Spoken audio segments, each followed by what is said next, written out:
కర్ణుడి యొక్క రథచక్రం భూమిలో దిగబడిపోవడం మొదలుపెట్టింది. అవతల సరిగ్గా నిలబడడానికి లేదు. భార్గవాస్త్రమా జ్ఞాపకానికి రావట్లేదు. అర్జునుడా బాణ పరంపర కురిపించేస్తున్నాడు. రథమా కదలదు. ధనస్సా విరిచేశాడు. అయినా ఇంకొక ధనస్సుని బాణాన్ని తీసుకుని యుద్ధం చేశాడు. ఎంత గొప్ప యుద్ధం చేశాడంటే గాంధీవం యొక్క అల్లెతాడు కట్టే ముడి విడిపోయేటట్టుగా కొట్టాడు. మళ్ళీ ముడిని సరి చేసుకుని అర్జునుడు యుద్ధం చేశాడు. కిందకి దిగి ఆ రథం యొక్క కాడి కింద తన భుజం పెట్టి ఆ రథాన్ని పైకెత్తడం కోసమని ప్రయత్నించాడు.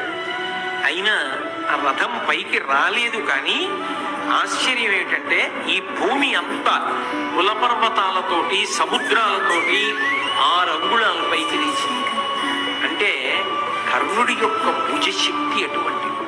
మొత్తం భూమి లేచింది కానీ ఆ రథం మాత్రం భూమిలోంచి పైకి రాలేదు. ఆ అర్జునుడు వేసినటువంటి బాణానికి కంఠం తెగిపోయి ఎంతో అందంగా ఉండేటటువంటి ఆ కర్ణుడి యొక్క తల బంగారు రంగు కలిగినటువంటి శరీరం నుంచి వేరైపోయి నెత్తురు కారుతూ భూమి మీద పడిపోయింది.